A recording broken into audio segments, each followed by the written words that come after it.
الشيطان اللعين الرجيم بسم الله الرحمن الرحيم الحمد لله الذي جعلنا من المتمسكين بولاية أمير المؤمنين وبولاية الأئمة المعصومين صلوات الله عليهم أجمعين الحمد لله الذي لا يبلغ مدحته القائلون ولا يحصي نعماءه العادون ولا يعدي حقه المجتهدون الذي لا يدركه بعد الهمم ولا يناله غوص الفتن الذي ليس لصفته حد محدود ولا وقت موجود ولا نعت معدود ولا عجل ممدود فطر الخلائق بقدرته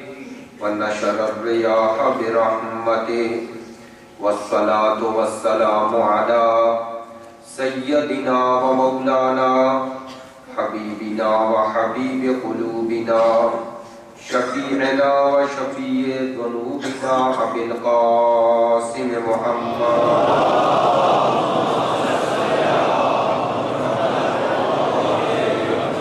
وآله الطيبين الطاهرين المعصومين الذين أذهب الله عنهم الرجس وطهرهم تطهيرا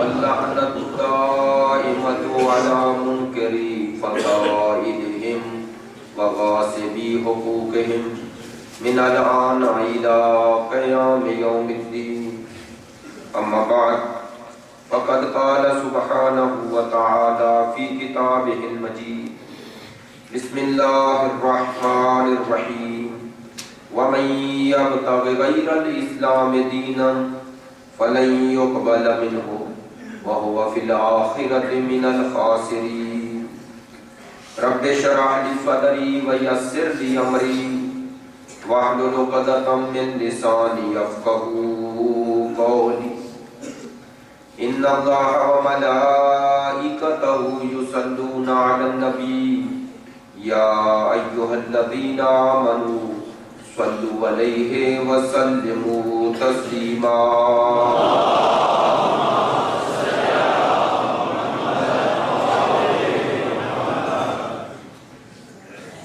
واجب الاحترام معزز و مکرم عزاداران سید الشہداء محبان اہل بیت پیروان مکتب ولایت عاشقان مکتب شہادت موضوع گفتگو جیسا کہ کل عرض کیا اصول دین اور اصول دین میں سے سب سے اہم اصل توحید کل ابتدائی گفتگو میں وحدانیت خدا کا معنی و مفہوم کیا ہے اس کو عرض کرنے کی آپ کے سامنے کوشش کی اسی سلسلہ گفتگو کو آگے بڑھاتے ہوئے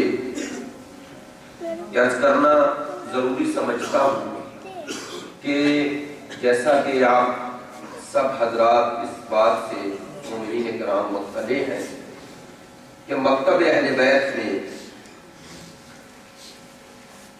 اسلام جو دین کامل ہے دو حصوں میں تقسیم ہوتا ہے اصول دین اور فروع دین ہمارے مکتب میں فروع دین میں تقلید کا نقطہ نظر ہے یعنی ایک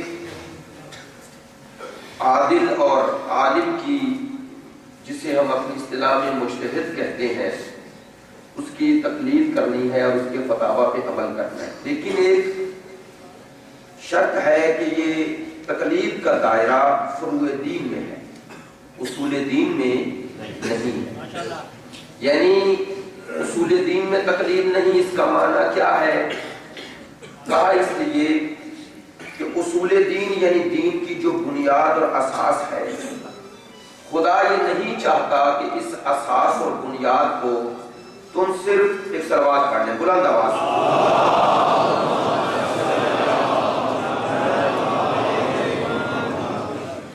خداوند متعال یہ نہیں نہیں چاہتا کہ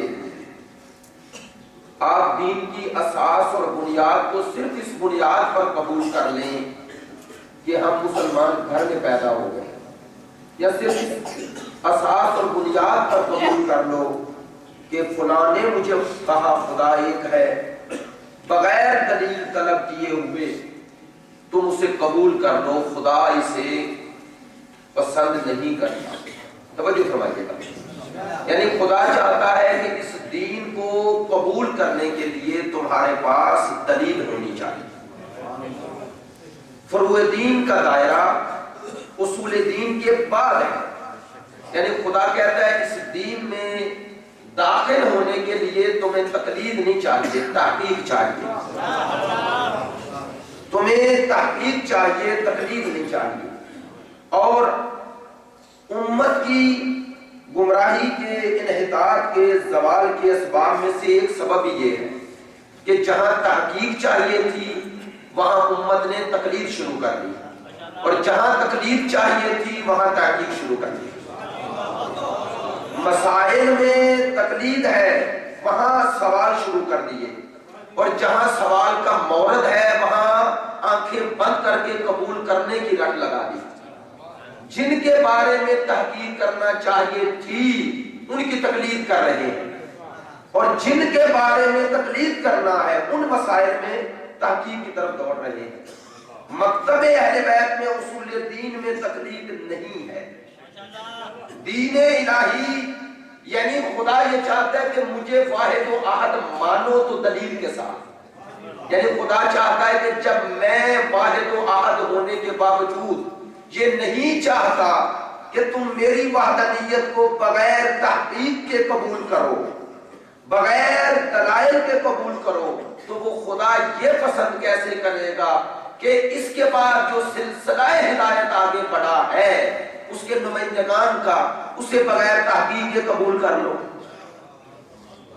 تو دین کی اساس اور بنیاد تحقیق پر، اسے دلائل عقلی سے قبول کرو۔ اب یہ دلائل اس کے لیے آسانی پیدا کر دی، ان ہادیان حق کو قبول کرنے کے لیے کہا پہلے عقل اور پہلے دلائل عقلی کے ساتھ ان کے بارے میں تحقیق کرو پھر قبول کرو۔ جب انہیں نمائندہ خدا قبول کر لو اب اس کے بعد دائرہ عقل کا یعنی اس معنی میں نہیں ہے، اب تعبد ہے۔ انشاءاللہ اس سلسلہ گفتگو میں آخری دن شاید اگر ہمارا موضوع کمپلیٹ ہو گیا، آخری دن میں تقلید اور تقلید کے حوالے سے انشاءاللہ عرض کروں گا دلائل کے ساتھ کہ مسئلہ تقلید ہے کیا۔ ہمارے ذہنوں میں جو عام تصور پیدا ہو گیا ہے تقلید وہ نہیں ہے جو ممبروں سے پیش کیا جاتا ہے، وہ نہیں ہے۔ تقلید ہے کیا؟ جو ہمارے مذہب کا امتیاز ہے، اجتہاد، جو اسلام کا قوہ متحرکہ ہے، جو آج تک تشیع کا امتیاز اور فخر ہے، اس امتیاز کو مٹانے کی کوشش کی جا رہی ہے۔ کچھ مغرض ہیں، کچھ جاہل ہیں، کچھ غافل ہیں، جو غافلین ہیں انہیں بیدار کرنا ہے اور انہیں ان کے چنگل سے نکالنا ہے جو مغرضین ہیں۔ کچھ مفادات کے تحت اس اجتہاد سے دور کر رہے ہیں اور کچھ غفلت کے تحت دور ہو رہے ہیں۔ مغرضین کو آپ نصیحت کے ساتھ نہیں سمجھا سکتے، لیکن غافلین کو ان کے چنگل سے نکالا جا سکتا ہے۔ وہ اکثریت وہ غافل ہے، وہ جاہل، اس معاملے میں وہ جس جہالت کا شکار ہے اس سے نکالنا ہے۔ اور انبیاء کا، اولیاء کا، اوصیاء کا کام یہی تھا کہ معاشرے کو ان مغرضین کے ہاتھ سے نکالا جائے۔ عزیزان محترم، بنیادی ترین اصل الاصول توحید ہے، اور دیکھیے خداوند متعال نے اس توحید کو ہمارے علماء نے الہیات کو چند حصوں میں تقسیم کیا ہے۔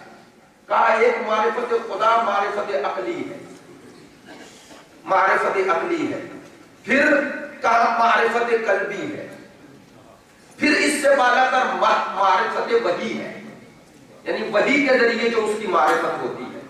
تو پہلا مرحلہ عقل ہے، البتہ عقل کی ایک حد ہے، ایک رسائی ہے۔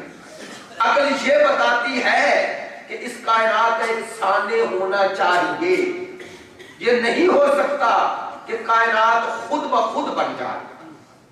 کوئی عقل سلیم یہ قبول کرنے کو تیار نہیں ہے کہ یہ معلول تو موجود ہے لیکن اس کی علت موجود نہ ہو. یہ پہلا. عقل صرف یہ طے کرتی ہے, اس سے آگے عقل یہ نہیں بتا سکتی کہ وہ جو علت العلل ہے اس کا مقام کیا ہے, اس کی شان کیا ہے, اس کی عظمت کیا ہے, یہ وہی بتائے گی. توجہ فرمائیں. لہذا عقل کا سفر ایک تک ہے, ایک حد تک ہے, وہی تکمیل سفر عقل کا نام ہے جو اس بلند ترین سطح پر اس معرفت توحیدی کو لے جاتی ہے کہ جہاں انسان عقل کے ساتھ جن مسائل کو اس نے حل کیا ہے وہی ان کو مشاہدے میں لے آتی ہے, ان کو مشاہدے میں لے آتی ہے. بتاتا ہوں وہ مشاہدہ حسی نہیں, وہ مشاہدہ قلبی ہے. انشاءاللہ یہ بھی بیان کروں گا. آج قرآن نے اور عقل نے ہمیں کون سی راہ دکھائی اس خدا کی معرفت. معصوم کا ایک فرمان ہے, من عرف نفسہ فقد عرف ربہ. معصوم سے جب پوچھا گیا کہ معرفت پروردگار کی آسان ترین راہ کیا ہے, معصوم نے فرمایا جس نے اپنے آپ کو پہچان لیا اس نے اپنے رب کو پہچان لیا. یعنی پتا چلا ہماری معرفت نفس میں اور معرفت پروردگار میں ایک ربط ہے, ایک ربط ہے. بس خدا سے غافل وہی ہے جو خود سے غافل ہے. اللہ اکبر. میں پھر جملہ بدل دیتا ہوں. بس خدا فراموشی خود فراموشی سے شروع ہوتی ہے. خدا فراموشی خود فراموشی سے شروع ہوتی ہے. جو خود شناس ہے وہ خدا شناس ہے. تو یاد رکھیے کیا ہے, انسانیت کا سب سے بڑا مسئلہ یہ نہیں ہے کہ وہ خدا فراموش ہے, انسانیت کا سب سے بڑا مسئلہ یہ ہے کہ خود فراموش ہے. انسان اپنی عظمت کو نہ پہچان سکا تو اپنے سانے کو کیسے پہچانے گا, خود کو نہ پہچان سکا تو جس نے بنایا ہے اسے کیا پہچانے گا. لہذا مولا کائنات نے اسی لیے کہا کہ اگر اسے پہچاننا ہے تو اپنی ذات سے شروع کر, معرفت نفس سے شروع کر. اب اس کی تفسیر خود مولا نے کی. کیا خوبصورت جملے ہیں, کیا معنی ہے خود شناسی کا. مولا نے فرمایا خدا رحم کرے اس شخص پر جو اپنے آپ سے 3 سوال کرتا ہے اور ان کے جواب ڈھونڈتا ہے. پہلا سوال من آئینہ, دوسرا سوال فی آئینہ, تیسرا سوال الہ آئینہ. پہلا سوال من آئینہ, کہاں سے آیا ہے. اللہ اکبر. مولا آپ کی عظمت پہ قربان. مولا فرماتے ہیں پہلا سوال کہاں سے آیا ہے, دوسرا سوال فی آئینہ, کہاں پر رہ رہا ہے, تیسرا سوال الہ آئینہ, میرا سفر کس طرف ہے. فی آئینہ, الہ آئینہ, من آئینہ. مولا فرماتے ہیں جو ان 3 سوالوں کے جواب تلاش کر لے اس نے خدا کو پا لیا, اس نے خدا کو پا لیا. جس نے یہ سمجھ لیا میں کہاں سے ہوں, بس میں کہاں سے ہوں پہلا سوال, میں خود نہیں ہوں. اگر میں خود ہوتا تو پھر میرے آنے کا وقت معین نہ ہوتا. دیکھیے آپ میں سے ماشاءاللہ بزرگ بھی ہیں, نوجوان بھی ہیں. اگر میں کسی نوجوان سے پوچھوں آپ کی کتنی عمر ہے, مثلا اس نے کہا جی 20 سال, تو 20 سال کا عرصہ بتا رہا ہے کہ اس کے آنے کی مدت اس دنیا میں 20 سال ہے. 20 سال سے پہلے نہیں تھا, 20 سال ہوئے ہیں اس دنیا میں آئے ہوئے. تو 20 سال کی حد خود بتا رہی ہے کہ 20 سال سے پہلے نہیں تھا. تو اگر خود بنا ہے تو 20 سال سے پہلے وہ کون سی شے تھی جس نے اسے وجود میں آنے سے روکا ہے, اور وہ کون سی شے ہے جو اس کے وجود میں آنے کا سبب بنا ہے. بس اس سبب کو تلاش کرو جو 20 سال پہلے اس کے وجود میں لانے کا سبب بنا ہے. کیونکہ اگر خود ہی ہوتا تو پھر کہیں پر بھی مجھ میں عدم نہ ہوتا. میں عدم سے وجود میں آیا تو وہ عدم سے وجود کی طرف جو سفر تھا اگر خود طے کیا تو کیسے کیا, پھر عدم میں کیوں تھا. یہ عدم سے وجود کی طرف جو سفر ہے اگر خود بخود طے ہوتا ہے تو عدم ہی کیوں ہے؟ پھر وجود ہی ہونا چاہیے. تو بس پہلا سوال، میں اس دنیا میں آیا ہوں لیکن اپنی مرضی سے نہیں، لایا گیا ہے. وہ کون سی ذات ہے جو لائی ہے؟ بس اس کا نام جو رکھو وہ ذات ایسی ہوگی جو وجود میں مجھ سے طاقتور ہے، جو مجھے وجود دے رہا ہے. اگر اس کے پاس وجود دینے کی صلاحیت نہ ہو تو دے گا کیسے؟ چونکہ یہ قاعدہ ہے کہ فاقد الشیء معطی الشیء نہیں ہوتا. ذرا توجہ فرمائیے گا، کچھ تمہیدی گفتگو کرنا چاہتا ہوں. فاقد الشیء معطی الشیء نہیں ہوتا، یعنی جس کے پاس خود کچھ نہ ہو وہ کسی کو کچھ دے نہیں سکتا. دیکھ لیں اپنی زندگی میں، یہ کوئی ایسی مثالیں نہیں دے رہا، مشاہدے سے دیکھیں. جس کے پاس خود کچھ نہیں وہ کسی کو دے نہیں سکتا. تو جس نے پوری کائنات کو وجود دیا اگر وہ اس سے طاقتور نہ ہو تو دے کیسے؟ دے کیسے؟ اب یہ راہ جو ہے عقل کی، یہ ہم طے تو کرتے ہیں لیکن عام بندے کے لیے کیسے ممکن ہے؟ گفتگو کو کل سے مرتبط کر رہا ہوں. عام شخص یہ سفر کیسے کرے؟ اب اس مالک نے فرمایا سنوریہم آیاتنا فی الآفاق وفی انفسہم. خدا فرماتا ہے ہم اپنی آیات تمہیں دکھائیں گے فی الآفاق، اس کائنات میں بھی، وفی انفسہم اور تمہارے نفوس میں بھی، لیتبین انہ الحق تاکہ تمہارے لیے واضح ہو جائے کہ وہ حق ہے. بس میں نے گفتگو کو اب آسان کرنا شروع کر دیا. خدا فرماتا ہے ہم اپنی آیات تمہیں دکھائیں گے. ہم دکھائیں گے کیا؟ آیات. آیات جمع آیت کی. آیت کا معنی نشانی. خدا کہتے ہیں ہم اپنی نشانیاں تمہیں دکھائیں گے اس کائنات میں بھی، اس ہستی میں بھی اور تمہارے نفس میں بھی، تاکہ تم پر واضح ہو جائے کہ وہی حق ہے. حقیقی وجود اس کا ہے، باقی سب اس کی آیات ہیں. خدایا یہ آیات ہیں کیسی؟ خدا نے فرمایا ان فی اختلاف اللیل والنہار. خدا نے فرمایا یہ دن اور رات کی تبدیلی، یہ سورج کا طلوع ہونا، یہ غروب ہونا، یہ چاند کا طلوع ہونا، یہ پھر چھپ جانا، یہ ستاروں کا، یہ سمندروں کا، یہ زمین، یہ آسمان، یہ سب کچھ کہا میری آیات ہے. آیات جمع آیت کی، یہ میری نشانیاں ہیں. توجہ فرمائیے، اللہ نے کہا یہ پوری ہستی یہ میری نشانیاں ہیں، میری آیات ہیں. نشانی کا معنی کیا ہے؟ توجہ فرمائیے. نشانی فارسی کا لفظ ہے، عربی میں آیت، فارسی میں نشانی کہتے ہیں. ہم جسے نشانی سمجھتے ہیں اس کا معنی کیا ہے؟ اردو میں اگر اس کا ترجمہ کریں نشانی کا تو معنی ہے پتہ، کسی شے کا پتہ دینا. اسے فارسی میں نشانی کہتے ہیں. اسی لیے جب آپ خط بھیجتے ہیں تو فارسی میں کہتے ہیں نشانی فرستندے، نشانی گرندے، بھیجنے والے کا پتہ، لینے والے کا پتہ. تو آیات، خدا کہتا ہے یہ پوری کائنات میری آیات ہیں.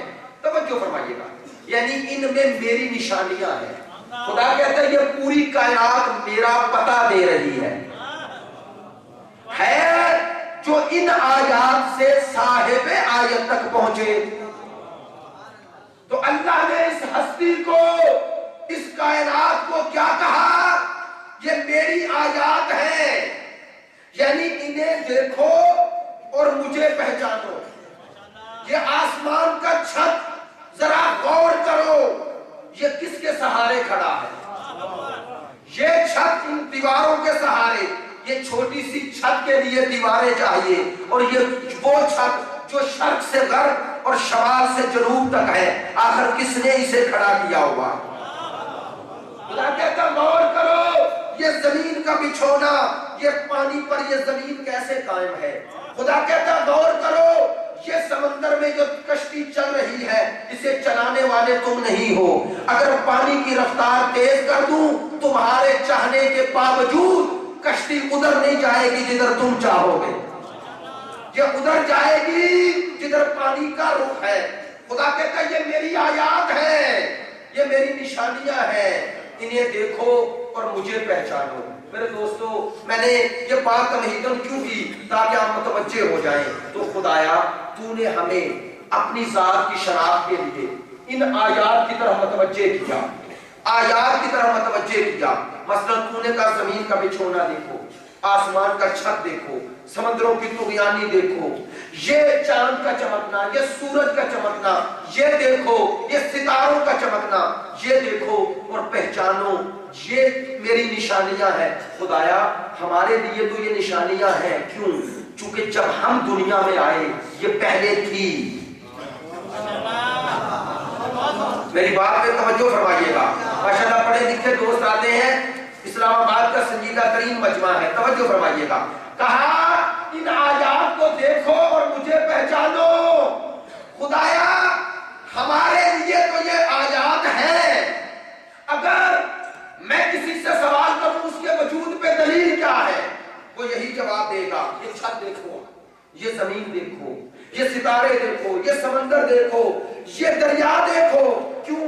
چونکہ یہ ہے، اس لیے مجھے شناخت کروا رہا ہے، متوجہ کرا رہے ہیں۔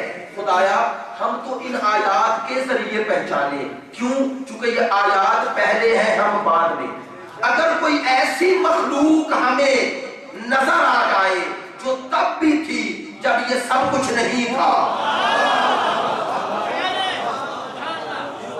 خدایا اگر کوئی ایسی مخلوق بھی نظر آئے جو یہ دعویٰ کرے کہ اول ما خلق اللہ نوری، کہ سب سے پہلے جس نے خلقت وجود میں آیا، جو مخلوق کا لباس پہنا، وہ میرا نور ہے۔ جب وہ کہہ رہے ہیں سب سے پہلے، تو پہلے کا معنی ہی یہ ہے کہ میں تب بھی تھا جب آسمان نہیں تھا، میں تب بھی تھا جب زمین کا بچھونا نہیں تھا، میں تب بھی تھا جب ستاروں کی دمک نہیں تھی، میں تب بھی تھا جب سورج کی چمک نہیں تھی۔ خدایا ہم تو ان آیات کے ذریعے پہچانے، وہ کیسے پہچانے؟ خدا کہتے ہیں اگر وہ بھی ان آیات کے ذریعے مجھ تک پہنچے تو تم میں اور ان میں فرق کیا ہوگا؟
نشانی کا معنی کیا؟ دلیل، جو صاحب آیت تک پہنچائے۔ تو میرے لیے یہ آیات دلیل ہے۔ دلیل کسے کہتے ہیں؟ عربی میں دلیل کہتے ہیں رہنمائی کو، رہبری کو۔ تو میری رہنمائی، رہبری یہ آسمان و زمین کر سکتا ہے، لیکن اگر اس کی رہنمائی بھی یہی کرے تو امام کیسے؟ چونکہ جو اس کی رہبری اور رہنمائی کرے گا وہ امام ہوگا۔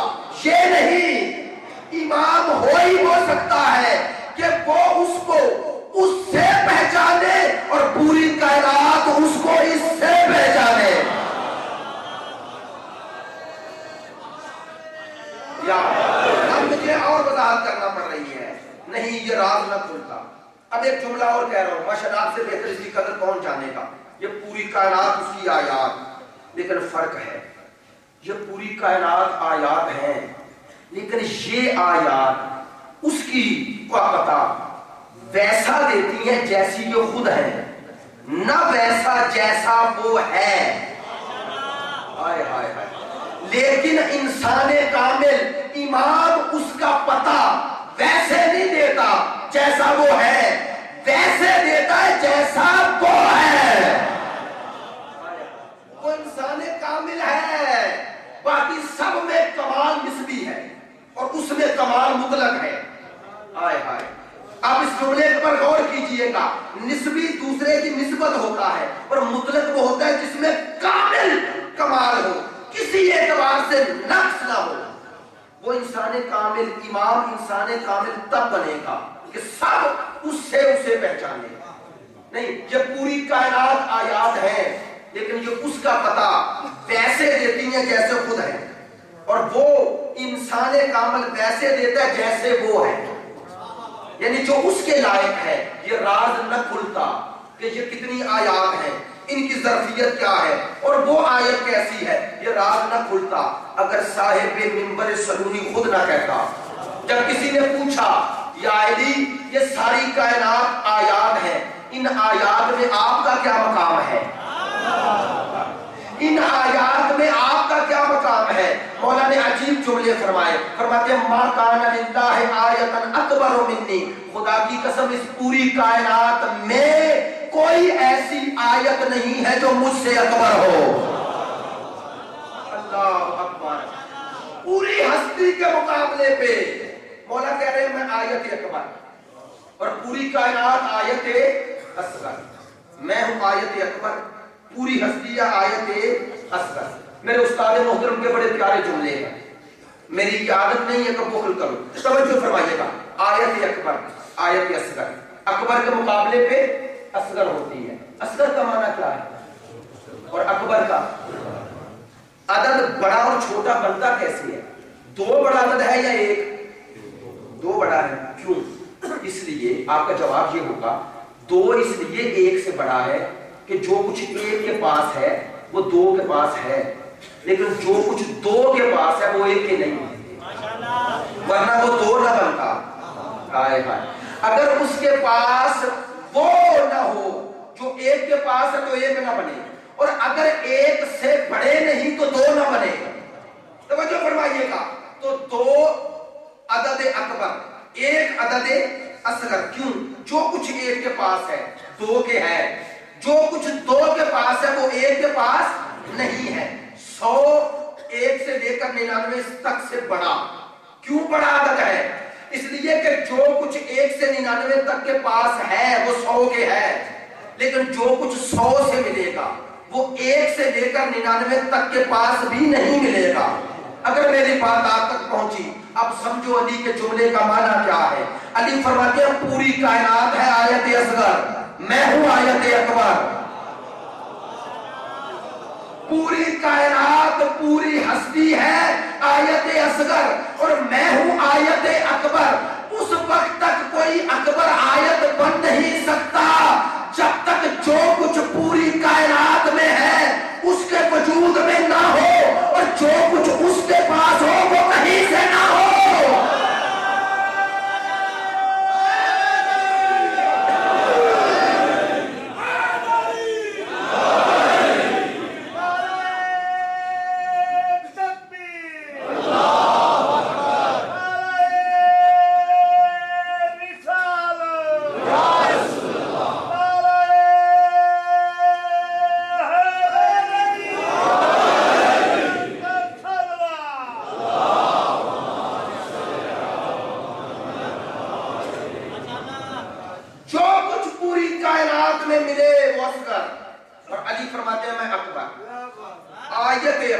آیت کا معنی نشانی، نشانی کا معنی میں نے کہا پتہ. توجہ، پتے ایک دفعہ آپ لکھتے ہیں، ایک دفعہ اشارے ہیں. یہ جو اشارے ہیں یہ بھی نشانیاں ہیں. آپ انگلش میں سگنل کہتے ہیں، اس کا معنی بھی تو یہی ہے.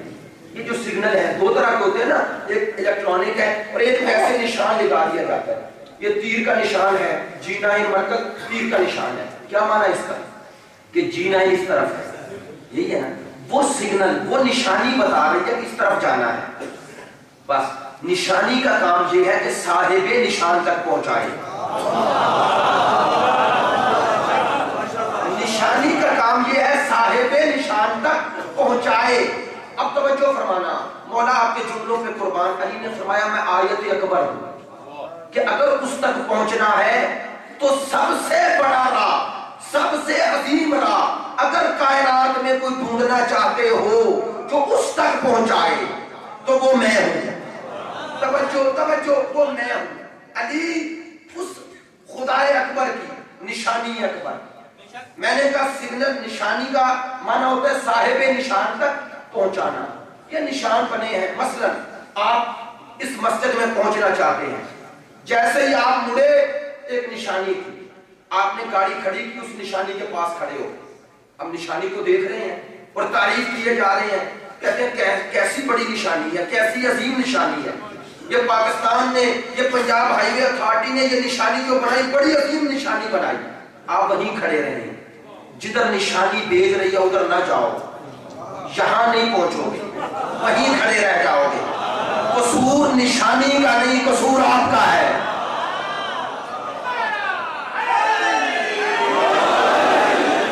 وہیں کھڑے رہو، سارا دن تمجید کرو، تعریف کرو، تفضیل کرو، فضائل بیان کرو، اور شام کو کہو یار یہ نشانی کیسی ہے نشانی پہنچا نہیں رہی. تو سارے یہی کہیں گے نشانی تو تمہیں بتا رہی ہے، جانا خود نہیں چاہتے ہو. توجہ، علی فرماتے ہیں میں اللہ کی سب سے بڑی آیت کا معنی نشانی، نشانی کا معنی پتہ. پتے کی دو طرفیں ہوتی ہیں، ایک جس کی طرف بھیج رہے ہو اور ایک جو بھیج رہا ہے. بھئی جس کی دو طرفیں ہوں درمیان فرض کرنا پڑتا ہے، ورنہ دو طرفیں نہیں، ورنہ دو طرفیں نہیں. دو طرفوں میں ایک درمیان ہوگا. اس درمیان کو عربی میں کیا کہتے ہیں؟ واسطہ. علی فرماتے ہیں میں ہوں آیت، یعنی خالق اور مخلوق کے درمیان ہوں واسطہ. میں عقیدہ تشیع کو ایک لفظ میں بتا رہا ہوں. علی فرماتے ہیں میں خالق اور مخلوق کے درمیان واسطہ ہوں. اب وہ بھی گمراہ ہے جو واسطے کو منزل سمجھے، اور وہ بھی گمراہ ہے جو واسطے کے بغیر پہنچنے کی کوشش کرے.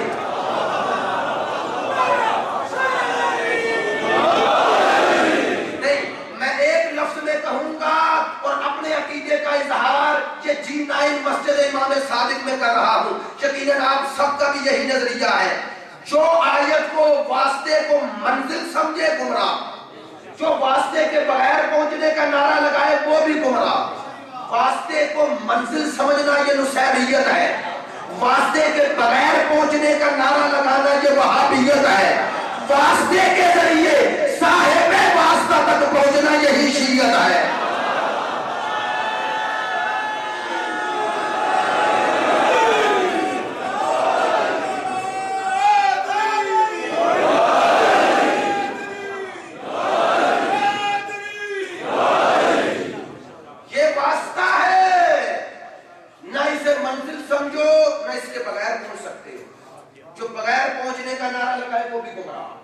جو منزل سمجھے وہ بھی گمراہ نہیں. جو علی اللہ کہہ رہا ہے وہ منزل سمجھ رہا ہے، وہ بھی نہیں پہنچ سکتا. علی نے اسی لیے تلوار چلائی تاکہ دنیا کو پتا چلے کہ ہر محب اس قابل نہیں ہے کہ علی اس کی تمجید کرے. نہیں، آپ سب سے سوال کر رہا ہوں، اتنا بڑا اجتماع ہے، مجھے انصاف سے جواب دیجئے گا. جو کہہ رہا تھا علی تو خدا ہے، محبت میں کہہ رہا تھا یا نفرت میں؟ محبت میں. علی کو تو چاہیے تھا کہتے اس سے بڑا محب کیا ہوگا، لیکن وہ علی ہے، وہ خوشامد پرست نہیں ہے. تو علی ہے، وہ حقیقت پرست ہے، خوشامد پرست نہیں ہے. علی نے کہا جاہلو، جس عہدے کا دعویٰ میں نے خود نہیں کیا تم کیوں کر رہے ہو؟ انہوں نے دلیل دی. کہتے یا علی ہمارے پاس دلیل ہے. علی نے فرمایا بیان کرو. کہتے یا علی قرآن میں اللہ نے ابراہیم اور نمرود کا مکالمہ ذکر کیا ہے. کیا مکالمہ ہے؟ کہ حضرت ابراہیم نے کہا میرا خدا وہ ہے جو مشرق سے سورج کو طلوع کرتا ہے مغرب میں غروب کرتا ہے. اگر تو خدائی کا دعویٰ کر رہا ہے اس نظام کو پلٹ. یہ مغرب میں ڈوبنے والے سورج کو طلوع کر کے دکھا. کہا نمرود لاجواب ہو گیا. کہتے یا علی پتہ چل گیا کہ جو مغرب میں ڈوبنے والے سورج کو طلوع کر دے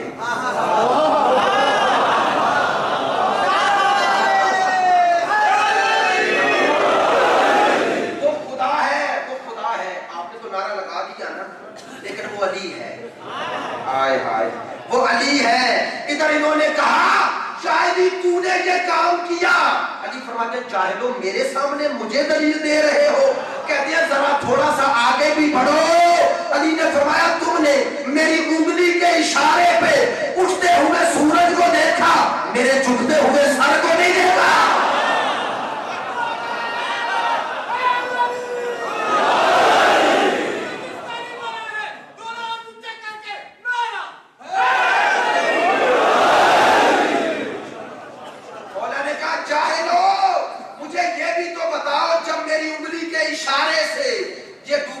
سورج اپنا سر اٹھا رہا تھا تو علی اپنا سر کس کی چوکھٹ پہ جھکا رہا تھا؟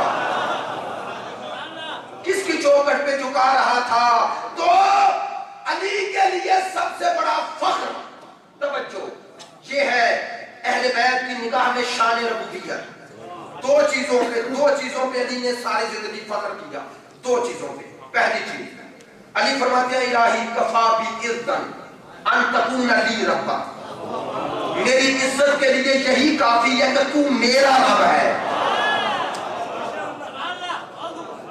اور میرے فخر کے لیے یہی کافی ہے کہ ان اکون لک عبدا, میں تیرا بندہ ہوں. بس تیرا بندہ ہوں, تیرے علاوہ کسی کا نہیں, صرف تیرا عبد ہوں. یہ پہلا مورد جہاں علی نے فخر کیا. علی کو اس کی بندگی پہ فخر ہے. دوسرا مقام فخر, جب کسی نے پوچھ لیا یا علی آپ کو رسول سے کیا نسبت ہے, کیا کہا انا عبد من عبید محمد. یہ بھی عجیب بات ہے, پتہ نہیں میرے اس جملے تک کون پہنچے گا. عجیب بات ہے. رسول سے جب بھی کسی نے پوچھا یا رسول اللہ آپ کو علی سے کیا نسبت ہے, کہا علی و منی وانا منی, علی مجھ جیسا میں علی جیسا. لیکن جب بھی کسی نے علی سے پوچھا آپ کو رسول سے کیا نسبت ہے, کہا انا عبد من عبید محمد, میں غلام ہوں. رسول کہہ رہے ہیں علی مجھ جیسا, اور علی کہہ رہے ہیں میں غلام ہوں. تو کیا تضاد ہے؟ نہیں, تضاد نہیں. مرتضیٰ بتا رہے تھے شان مصطفیٰ کیا ہے, اور مصطفیٰ بتا رہے تھے مقام مرتضیٰ کیا ہے.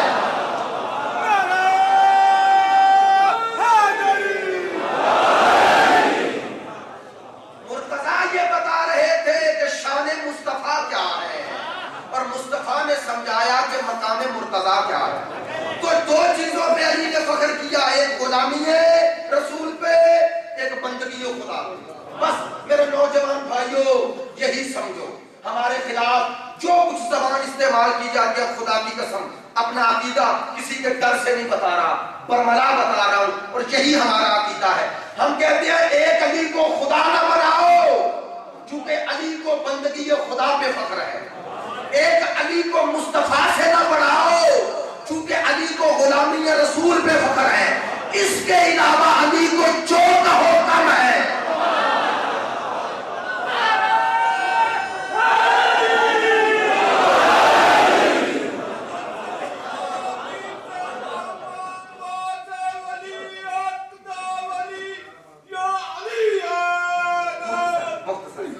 ایک بلند آواز سے صلوات.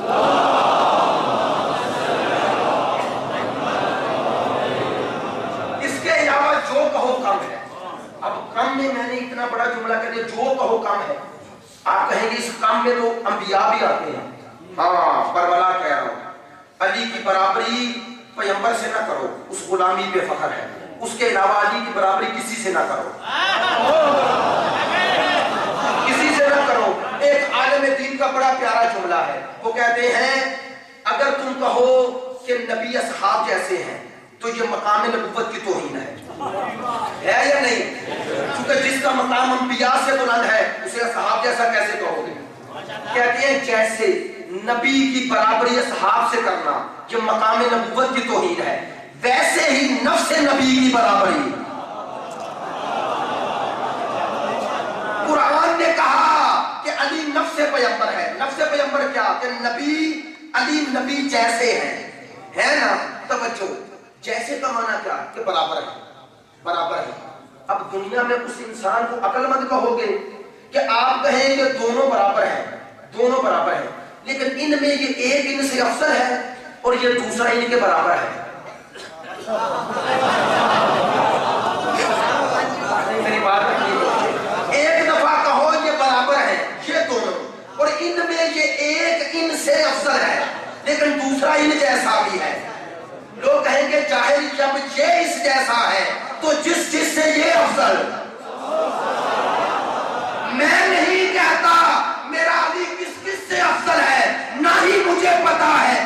ہاں مجھے یہ پتا ہے کہ میرا نبی مثل علی ہے اور میرا علی مثل نبی ہے. بس جس سے نبی افضل اس سے علی افضل.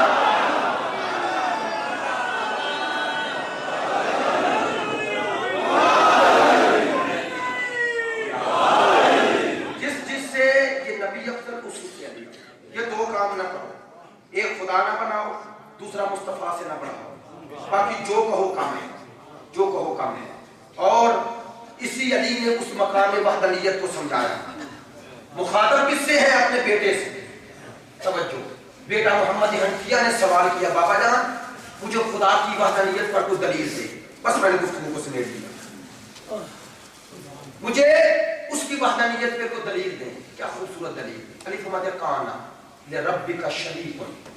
فرماتے ہیں بیٹا اگر اس کا کوئی شریک ہوتا تو کہتے ہیں 1,24,000 انبیاء آئے, سب نے کہا اس کی طرف سے آئے. اگر کوئی دوسرا بھی خدا ہوتا تو وہ بھی تو کوئی نبی بھیجتا. کہا جتنی کتابیں آئیں سب نے کہا اس کی طرف سے ہے. کسی نے دعویٰ نہ کیا یہ کتاب کسی اور خدا کی طرف سے ہے, نہیں دعویٰ کیا. کہا کسی نے دعویٰ نہ کیا. تو علی فرماتے ہیں اگر اس کا شریک ہوتا تو دو ہی معنی ہیں, یا تو وہ معطل بیٹھا ہوا ہے کہ یہ کام کر رہا ہے, کہا جو معطل ہو جائے خدا نے,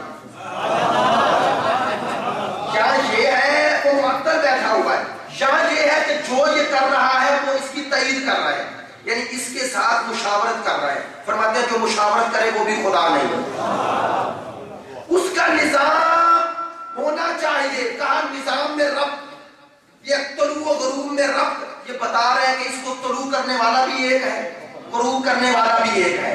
اگر کوئی شریک ہوتا وہ بھی تو اپنا نظام دکھائے, وہ بھی اپنا نظام دکھائے. فرماتے ہیں میرا بیٹا اس کے واحد و احد ہونے کی سب سے بڑی دلیل یہ کہ جو آیا اس نے کہا اس کی طرف سے آیا, اور کس شرط کے ساتھ آیا, جو آیا آنے والے کی بشارت دیتا رہا, بشارت دیتا رہا. سلسلہ انبیاء میں آخری نبی بنی اسرائیل تھے, آخری نبی حضرت عیسیٰ. کیا کہا یاتی من بعدی اسمہ احمد انی مبشر ہوں, میں تمہیں بشارت دیتا ہوں. وہ جو آخری آ رہے ہیں نا اس کا نام احمد ہے, احمد ہے. کہا نا 650 سال پہلے بشارت دی, اور جب آخری آئے ان کی صفت کیا ہے؟ مصدق لما معکم, یہ سب کی تصدیق کرتا ہے. توجہ فرماتے ہیں 1,24,000 انبیاء آئے, ایک نبی بھی ایسا نہ ملا جو پہلے والے کی تردید کرے اور پہلے والا جانے والا آنے والے کی بشارت نہ دے. بس دو سلسلے ملے جو خدا سے ہیں, جو آ رہا ہے جانے والا اس کی بشارت دے رہا ہے, جو آ گیا وہ جانے والے کی تصدیق کر رہا ہے, تصدیق کر رہا ہے. تو آپ کتابیں 4, کوئی کتاب دوسری کتاب کی تردید نہیں کر رہی, ہر کتاب دوسری کتاب کی تائید کر رہی ہے, وہ اللہ کی طرف سے تھی. توجہ بس جو سلسلہ الہی ہوگا, الہی سلسلہ, اس کی یہ نشانی ہوگی, ہر جانے والا آنے والے کی بشارت دے گا, آنے والا جانے والے کی تصدیق کرے گا. توجہ فرمائیے گا, 1 2 نہیں 1,24,000 جیسی کہ تعداد مشہور ہے. سب آئے, کسی نے دوسرے کی تردید نہ کی, آنے والے نے بشارت دی آنے والے کی, اور جو آیا اس نے جانے والے کی تصدیق کی. توجہ میں بار بار جملہ کیوں دہرا رہا ہوں, بس نظام الہی یہ ہے کہ جہاں 4 نہیں 5 نہیں 10 نہیں 1,24,000 آئے, ایک نے بھی اپنے گزشتہ کی تردید نہ کی، مخالفت نہ کی، تائید کی، تصدیق کی۔ 4 کتابیں آئیں، تصدیق کرتی نظر آئیں۔ اب جہاں نظام خدائی ہے، نظام الہی ہے، وہاں پر تردید نہیں، وہاں اختلاف نہیں، وہاں یا بشارت ہے یا تصدیق ہے، یا بشارت ہے یا تصدیق ہے۔ اب پیغمبر کے بعد اگر الہی نظام دیکھنا ہے تو کیسے دیکھیں؟ کیسے دیکھیں؟ 4 کا ایک جگہ جمع ہونا آسان ہے، 12 کا مشکل ہے۔ 4 کا آسان ہے، 12 کا مشکل ہے۔ خدا کی قسم جو پہلے نے کہا چھٹا اس کی تائید کرتا نظر آیا، اور جو چھٹا کہہ کے گیا 12واں آ کر اسی کی تصدیق کرے گا۔ تو یاد رکھو، اگر یہ نظام الہی نہ ہوتا تو نمازیں بھی 12 ہوتی، ہر کسی کے فرامین 12 ہوتے۔ 12 کا جمع ہونا مشکل، 4 کا آسان۔ اب تو سمجھو کہ اگر الہی نہ ہوں تو 4 اکٹھے نہیں ہوتے، اور اگر الہی نظام ہو تو 12 کے 12 ایک ہی کہتے ہیں۔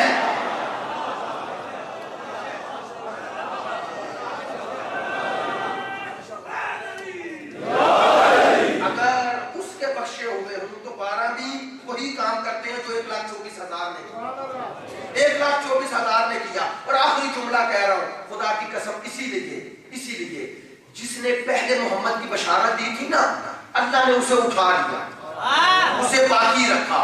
کہا اس کی بشارت دی تھی، پہلے محمد کی بشارت دی تھی، اور آخری محمد کی تصدیق کرنا، تاکہ دنیا کو پتا چل جائے یہ الہی سلسلہ ہے۔ پہلے کی بشارت دے کے بتایا کہ اس کا ہے، اور آخری کے پیچھے نماز پڑھ کے سمجھائے گا۔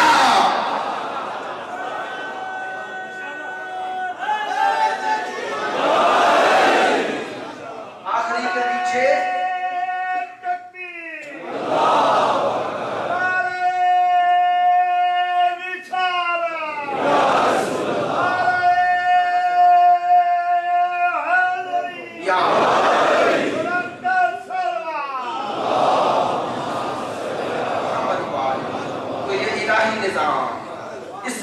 نظام کے سائے میں جب تک انسانیت نہیں آئے گی، ہدایت نہیں پا سکتی، ہدایت نہیں پا سکتی۔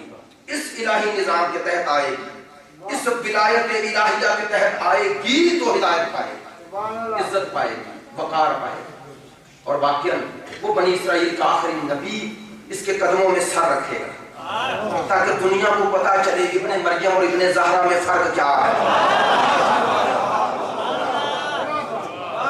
تاکہ دنیا کو پتا چلے کہ ابن مریم کا مقام کیا ہے اور ابن زہرا کی شان کیا ہے۔ خدا کی قسم، ایک جملہ پچھلے سال کہا تھا، اس سے مربوط ہے، کہہ دیتا ہوں، الہی نظام کی ابتدا بھی اس کے گھر سے، انتہا بھی اس کے گھر سے۔ یہ جو آخری آئے گا دیوار کعبہ سے ٹیک لگا کے امامت کا اعلان کرے گا۔ کیوں دیوار کعبہ سے؟ میرا 12واں کربلا کیوں نہیں آئیں گے؟ نجف کیوں نہیں آئیں گے؟ مشہد کیوں نہیں آئیں گے؟ مدینہ کیوں نہیں آئیں گے؟ یہ کعبے میں کیوں؟ اللہ نے کہا سرے کو سرے سے ملا لو،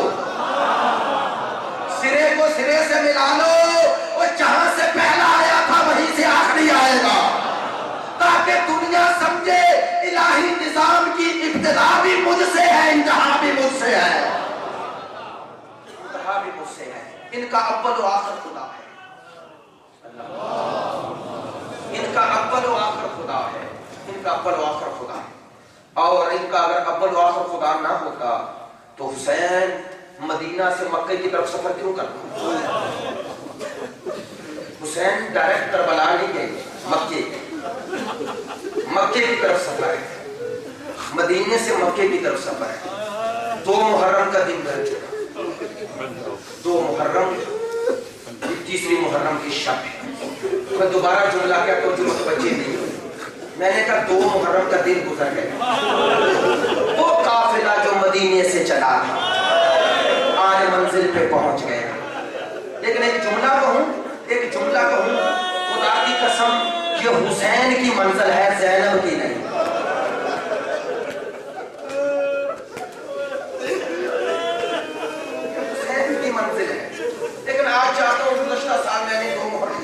پر ایک دوست کا فون آیا،